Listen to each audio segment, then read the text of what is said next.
Isu suara bayi di rumah keluarga tewas di Kalideres terkuak, temukan 3 kejanggalan lain. Heboh isu suara bayi pernah terdengar di rumah keluarga yang tewas di Kalideres, Jakarta Barat akhirnya terjawab. Ketua RT akhirnya meluruskan rumor tersebut. Berawal dari cerita tetangga sebelah rumah korban, Tio Siuhoa, yang menyebut sempat diberitahu tetangga di depan rumah korban yang mengaku mendengar suara bayi.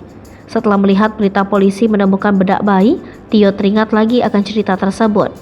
Tio yang penasaran tentang adanya suara bayi sebagaimana laporan tetangga itu lantas beberapa kali mengecek ke rumah korban. Mendengar penjelasan itu, Ketua RT 7 RW 15 Asyung membantahnya. Menurutnya suara itu belum tentu berasal dari rumah tersebut, sebab di sekitar perumahan itu banyak warga yang memiliki bayi.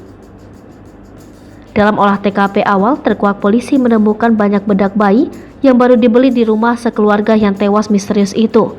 Tak hanya itu, bedak bayi yang ditemukan polisi pun tampak baru saja dibeli. Selain bedak bayi, polisi juga menemukan barang jangka lainnya, yakni semangkuk kapur barus di rumah 4 orang yang ditemukan tewas tersebut. Terbaru, pihak kepolisian kembali mendatangi lokasi ditemukannya satu keluarga yang tewas dalam satu rumah di perumahan Citra Garden 1 Extension, Kalideres, Jakarta Barat pada Minggu 13 November malam.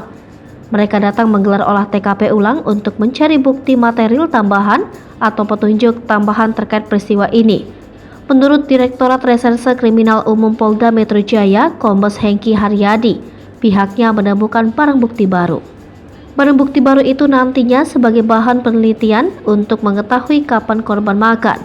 Penelitian ini turut bekerja sama dengan kedokteran forensik dan laboratorium forensik. Hengki menambahkan hasil penelitian itu akan memakan waktu beberapa hari atau minggu.